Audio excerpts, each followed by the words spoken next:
குழந்தை விளையாடிட்டே இருக்கும்போது சரி விளையாடிட்டு இருக்கானே அப்படின்றதுக்காக பெரிய பையன் ஸ்கூலுக்கு போகணுமே அப்படின்றதுக்காக ட்ரெஸ் அயர்ன் பண்ணலான்னு சொல்லிட்டு அந்த விளையாட்டு பொருளை எடுத்து அவன் எதிரில் போட்டுட்டு செல்ஃபோன் பேட்டரி, அது செல்ஃபோன் பேட்டரி, பொம்மை எல்லாமே அது எதிரில் போட்டுட்டு இருந்தேன். க்ளோஸ் பண்ணி தான் கொடுத்தேன்.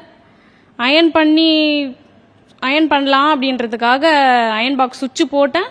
திருப்பி பட்டுன்னு சவுண்டு வந்தது. எனக்கு சவுண்டு வந்ததுன்னு திரும்பி பார்த்தேன். பார்க்கறதுக்கு அந்த செகண்டுக்குள்ளே எடுத்து என்ன பண்ணிட்டேன், அது வழவழன்னு பொருள் இருக்கிறதுனால தூக்கி வாயில் போட்டோன்னு அடுத்த செகண்டே வயிற்றுக்குள்ளே போயிடுச்சு.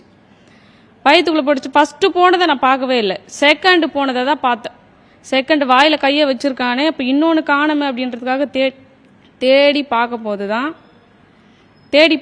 தான் ஐயோ இன்னொரு பேட்டரி காணுமே, முழுங்கிட்டு இருப்பானோ அப்படின்ற சந்தேகத்தில் வீடு ஃபுல்லாக தேடி பார்த்தாக்கா அந்த பேட்டரி காணுமே அப்படின்றதுக்காக பதறி அடிச்சுக்கிட்டு பக்கத்தில் இருக்கிற கச்சூர் ஹாஸ்பிட்டலுக்கு போனோம். கச்சூர் ஹாஸ்பிட்டலுக்கு போனதுக்கப்புறமா எக்ஸ்ரே எடுத்து பார்த்தா தான் நாங்கள் எதுவாக இருந்தாலும் சொல்ல முடியும் அப்படின்னு சொல்லிட்டாங்க.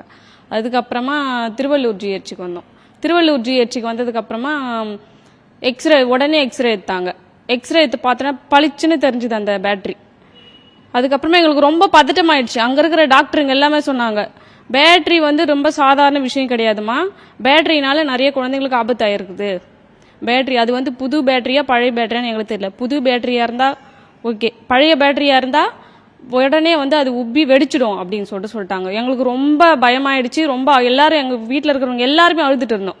அழுதுக்கு அப்புறமா அவங்க என்ன பண்ணாங்க, அவங்களே 108க்கு ஃபோன் பண்ணி வர வச்சு உடனே 2 ஹவர்ல எக்மோர் பேபி ஹாஸ்பிட்டலுக்கு வந்துட்டோம். பேபி ஹாஸ்பிட்டலுக்கு வந்தோடனே அவங்கள மறுபடியும் ஒரு எக்ஸ்ரே எடுத்தாங்க.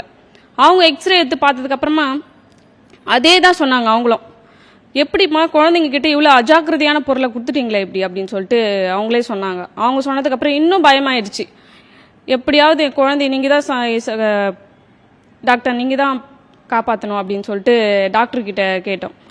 இல்லைம்மா மோஷனில் வருதான்னு பார்ப்போம், வரலன்னா ரொம்ப கஷ்டம், ஏதாவது பண்ணி ட்ரீட்மெண்ட் பார்த்து தான் நாங்கள் எடுக்க முடியும் அப்படின்னு சொல்லிட்டு சொன்னாங்க.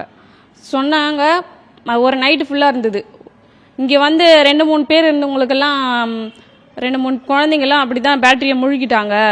முழுகின குழந்தைங்களுக்கெல்லாம் 3 நாள் கழிச்சு 4 நாள் கழிச்சா வந்திருக்குது. ஏதோ உங்கள் லக்கு வரலாம், இல்லைன்னா ஏதாவது சிசேரியன் பண்ணியோ இல்லை எண்டோஸ்கோப் மூலியமோ தான் எடுக்கணும் அப்படின்னு சொல்லிட்டாங்க. மறுநாள் காலையில் மறுபடியும் எக்ஸ்ரே போடணும் அப்படின்னு சொல்லிட்டு சொன்னாங்க. எக்ஸ்ரே போடலாம் அப்படின்னு சொன்னதுக்கு அப்புறமா குழந்தைக்கு மோஷன் வெளியில் வந்துடுச்சு. அதுக்கப்புறமா அவங்க வெளியில்